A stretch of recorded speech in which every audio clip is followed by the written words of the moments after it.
జనసేన అధినేత ఉప ముఖ్యమంత్రి పవన్ కళ్యాణ్ సోదరుడు నాగబాబు త్వరలోనే ప్రభుత్వంలో కీలక పదవిని చేపట్టబోతున్నారా? ఇప్పుడు ఈ విషయం ఏపీ రాజకీయ వర్గాల్లో హాట్ టాపిక్ గా మారింది. ఇటీవల జరిగిన ఎన్నికల్లో నాగబాబు కూడా కీలకంగా పనిచేశారు. కూటమి అభ్యర్థుల విజయం కోసం తీవ్రస్థాయిలో ప్రచారం చేశారు.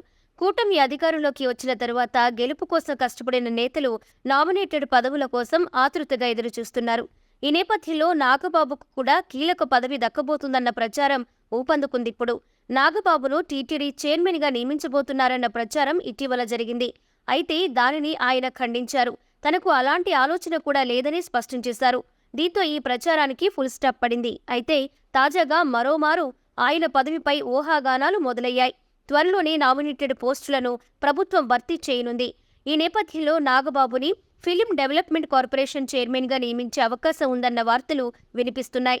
పవన్ కూడా ఇప్పటికే తన సోదరుడి పేరును నిర్ధారించినట్లు పార్టీ వర్గాల్లోనూ చర్చ జరుగుతోంది. అన్నీ అనుకున్నట్లు జరిగితే త్వరలోనే నాగబాబు ఎఫ్టీసీ చైర్మన్ గా బాధ్యతలు చేపడతారు. అయితే ఈ పదవి గత వైసీపీ ప్రభుత్వంలో పోసాని కృష్ణమురళి నిర్వహించారు. పోసానికి జనసేనకి మధ్య ఉన్న వైర్యం రెండు తెలుగు రాష్ట్రాల ప్రజలకు తెలిసిందే. వైసీపీ అధికారం కోల్పోయి కూటమి అధికారం చేపట్టిన తరువాత వైసీపీ హయాంలో జరిగిన అవినీతిపై కూటమి ప్రభుత్వం ఫోకస్ పెట్టింది.